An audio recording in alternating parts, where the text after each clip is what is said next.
नमस्कार दोस्तों, आज मैं करंट अफेयर का वीडियो लाया हूं जो कुमार गौरव सर का रिवीजन क्लास है और इनमें 10 करंट अफेयर का क्वेश्चन को डिस्कस करेंगे। तो चलिए शुरू करते हैं। आज का पहला क्वेश्चन है, हाल ही में एडगर रिकेनविक्स किस देश के पहले समलैंगिक राष्ट्रपति चुने गए हैं? समलैंगिक मतलब गे राष्ट्रपति बने हैं किसी देश का। तो जानते हैं, एडगर रिकेनविक्स लातविया का, जो लातविया रूस के साइड में एक देश है, वहाँ का राष्ट्रपति बने हैं जो गे हैं। अभी राष्ट्रपति हैं। पहले ये इनका लातविया की बात करें तो पहले ये पूर्व विदेश मंत्री थे, उसके बाद फर्स्ट समलैंगिक राष्ट्रपति बने हैं।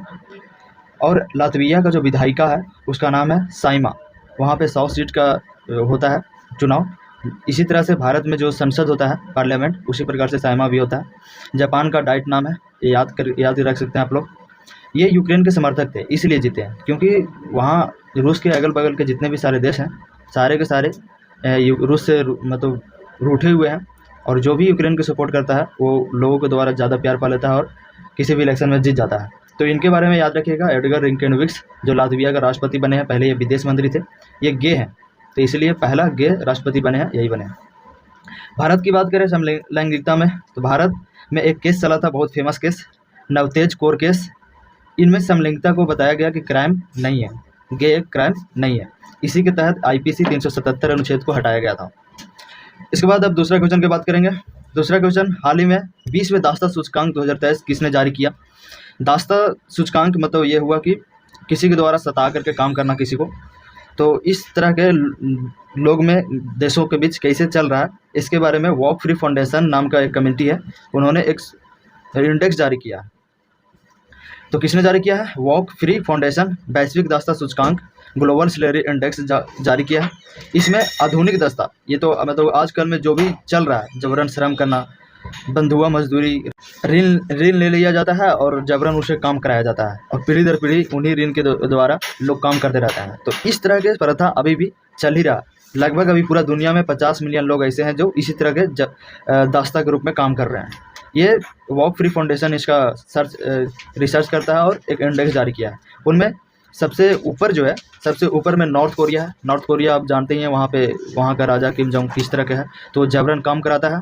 दूसरे नंबर पर इरिट्रिया है, और सबसे लास्ट नंबर पर जो है वो स्विट्ज़रलैंड है 160वां नंबर पे, और 159वां ठीक उसके ऊपर नॉर्वे आता है। और ये भारत, पाकिस्तान, ये सब देशों को इंडेक्स जारी नहीं किया है, नहीं तो पता चलता भारत ही बहुत खराब इसमें स्थिति रहता। लेकिन हाँ, कुछ बात बोला है भारत के बारे में, बोला है G20 देश में जो भी है देश है, उनमें भारत सबसे टॉप लेवल पे है। वहाँ भारत में लोग जबरन काम करने के लिए मानव दास्ता का प्रथा अभी भी चल रहा है। इसमें बंधुआ मजदूरी रोकने के लिए अब एक क्वेश्चन भी है कि भारत में बंधुआ मजदूरी, मानव दास्ता को रोकने के लिए कौन से आर्टिकल में कहा गया है? तो आर्टिकल 23 संवैधानिक रूप से बोला गया है कि इसे रोका जाए। इसी प्रकार से तीसरा क्वेश्चन, वैश्विक ब्रांड कैसेंटिस की वेस्ट इंडियन ब्रांड्स 2023 की 10वीं रिपोर्ट के अनुसार वर्ष 2023 का शीर्ष भारतीय ब्रांड कौन सा बना है? अभी एक वेस्ट इंडियन ब्रांड्स 2023 का इंडेक्स जारी हुआ है, वो जारी कौन किया है? Inter brands. ये 10वीं अनुसूची जारी किया है, ये पहली बार 2014 में जारी किया था। तो इसमें TCS जो टाटा का कंपनी है वो सबसे शीर्ष पर है, सबसे बेस्ट है। पहली बार ऐसा कंपनी बना है जो 1 लाख करोड़ प्लस टर्नओवर किया है साल भर में। और दूसरी नंबर पर रिलायंस है, तीसरे नंबर पर इंफोसिस है, चौथा नंबर पर HDFC है, और पाँचवां नंबर पर जियो है। ये आपको ध्यान रखना है। इसी प्रकार से चौथा क्वेश्चन की बात करें तो हाल ही में किस देश की भारतीय उच्चायुक्त में लिबरेशन वॉर गैलरी का उद्घाटन किया गया है?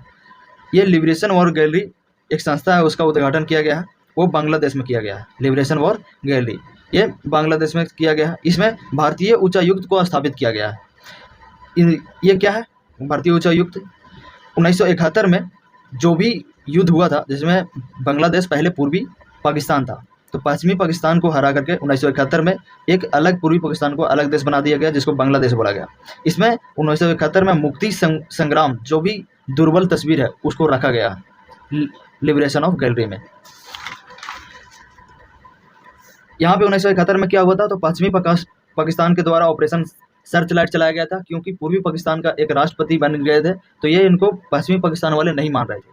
तो इसी के लिए इसको हटाने के लिए ऑपरेशन सर्च लाइट चलाया गया था। ठीक उसी प्रकार उसी समय भारत के प्राइम मिनिस्टर इंदिरा गांधी पूर्वी पाकिस्तान को हेल्प किए थे, और घुटनों का बल गिरा करके पाकिस्तान के जितने भी सैनिक थे उनको सारे सिग्नेचर कराए थे, और नए देश बांग्लादेश का स्थापना कर दिए थे। उस समय जो पाकिस्तान के राष्ट्रपति थे वो कौन थे? याहिया खान। ये आपको ध्यान रखना है। 5वां क्वेश्चन की बात करें तो हाल ही में भारत की NHPC द्वारा किस देश में Phukot Karnali hydro electric project के निर्माण के लिए समझौता ज्ञापन किया गया है? अभी फुकोट कर्नाली नाम का एक हाइड्रो इलेक्ट्रिक प्रोजेक्ट शुरू हुआ है, तो ये किस देश के साथ हुआ है तो जानते हैं। Phukot Karnali hydro electric power plant Nepal में शुरू हुआ है। ये नेपाल के साथ समझौता हुआ है। ये किस नदी पर हो रहा है? करनाल नदी पे हो रहा है। नेपाल में एक नदी है करनाल नदी, उस पर निर्माण कौन कर रहा है तो भारत का यूनिकॉर्न कंपनी जो NHPC है, नेशनल हाइड्रो पावर कॉर्पोरेशन। इसका हेडक्वार्टर कहाँ है? फरीदाबाद, हरियाणा में। ये जो करनाली नदी पे हाइड्रो पावर प्लांट बना रहा है वो 480 मेगावाट का बना रहा है और 109 मीटर की बांध बना रहा है। ये आपको ध्यान रखना है। किस तरह से क्वेश्चन पूछेंगे आप समझ लीजिएगा इसके अनुसार। 6ठा क्वेश्चन की बात करें, फोर्ब्स की दुनिया के सबसे मूल्यवान फुटबॉल क्लब की दुनिया में पहला स्थान किसे प्राप्त हुआ है? अभी कुछ दिन पहले फोर्ब्स ने एक सूचकांक जारी किया है, एक इंडेक्स जारी किया है। उनमें टॉप 30 फुटबॉल क्लब को जारी किया है कि सबसे महंगा कौन है। तो सबसे फर्स्ट नंबर पर रियल मैड्रिड फुटबॉल क्लब आया है जो स्पेन का है। इसमें लगभग खर्च कर रहे हैं 6.07 बिलियन डॉलर, अमेरिकन डॉलर में। इतना सिर्फ एक फुटबॉल क्लब खर्च कर रहा है फुटबॉल के लिए, वहाँ के खिलाड़ियों के लिए। दूसरा नंबर पे आता है मैनचेस्टर जो यूके के है, यूनाइटेड किंगडम का। ये लगभग 6 बिलियन डॉलर खर्च कर रहा है अपना क्लब में। अब चलते हैं 7वां क्वेश्चन नंबर। 20वें मौसम विज्ञान संगठन की पहली महिला महासचिव किसे नियुक्त किया गया है? WMO, 20वें मौसम विज्ञान संगठन। ये इन्होंने अभी हाल ही में नए अध्यक्ष का चयन किया है। तो पहले हम WMO की बात कर लेते हैं। इसका फुल फॉर्म होता है विश्व मौसम विज्ञान संगठन। इसका हेडक्वार्टर जिनेवा में है। ये इसका जो विश्व मौसम विज्ञान दिवस मनाया जाता है वो 23 मार्च को मनाया जाता है। इसमें पहली बार कोई महिला महासचिव बनी है जिसको सेलेस्ते सौलो नाम है। ये अर्जेंटीना के रहने वाली है। ये 4 साल के लिए नियुक्त हुई है। इसके पहले यहाँ का अध्यक्ष पेटेरी थे, उनके स्थान पर ये बने हैं सेलेस्ते सौलो। ये आपको ध्यान रखना है। इसके बाद 8वां क्वेश्चन पे चलते हैं। हाल ही में किस राज्य की पुलिस ने नशे के खिलाफ ऑपरेशन क्लीन अभियान चलाया है? अभी ऑपरेशन क्लीन किसी राज्य के पुलिस के द्वारा चलाया गया है तो ये पंजाब पुलिस द्वारा चलाया गया है, क्योंकि पंजाब में नशा और ड्रग्स तस्करी एक बहुत बड़ा कारण बन चुका है। तो उनको हटाने के लिए, नशा मुक्त करने के लिए ऑपरेशन क्लीन चलाया गया है पंजाब पुलिस के द्वारा। ये आपको ध्यान रखना है। उसके बाद 9वां क्वेश्चन, हाल ही में ओमान में आयोजित जूनियर एशियाई हॉकी कप पुरुष के लिए विजेता कौन है? तो जूनियर एशियाई हॉकी कप पुरुष के लिए ओमान में शुरू हुआ है। ये आपको ध्यान रखना है। विजेता जो है वो भारत बना है। ये 4 बार विजेता बन चुका है। उप विजेता पाकिस्तान था। पाकिस्तान को हरा करके ये भारत बना है। इसमें फर्स्ट टाइम 1998 में हुआ था जो पाकिस्तान जीता था। ये आपको ध्यान रखना है। उसके बाद 10वीं सबसे लास्ट क्वेश्चन, सेल के नए अध्यक्ष कौन चुने गए हैं? अभी हाल ही में 1-2 दिन पहले सेल के नए अध्यक्ष चुने गए हैं। तो सेल के पहले बात कर लेते हैं। सेल 1954 में स्थापित हुआ था इंडिया में। इसका हेडक्वार्टर दिल्ली में है। ये स्टील निर्माण के लिए सबसे बड़ी कंपनी है। इनका अध्यक्ष जो अभी बना है वो अमरेंदु प्रकाश बने हैं जो नए अध्यक्ष हैं। ये आपको ध्यान रखना है। तो सेल के नए अध्यक्ष के रूप में अरविंदु प्रकाश है। ये आपको ध्यान रखना है। और सेल जो है सबसे बड़ी कंपनी है स्टील निर्माण के लिए। और ये झारखंड में, उधर पश्चिम बंगाल, उड़ीसा, ये बहुत जगह पे कंपनी खोल के रखे हैं। छोटी छोटी कंपनी खोल के रखे हैं। छोटे छोटे क्या, ये बहुत बड़ी बड़ी कंपनियाँ खोल के रखे हैं। तो ठीक है दोस्तों, इसी प्रकार से आपका हर रोज़ का करंट अफेयर का एक सीरीज चलेगा। आप मेरे साथ जुड़ सकते हैं।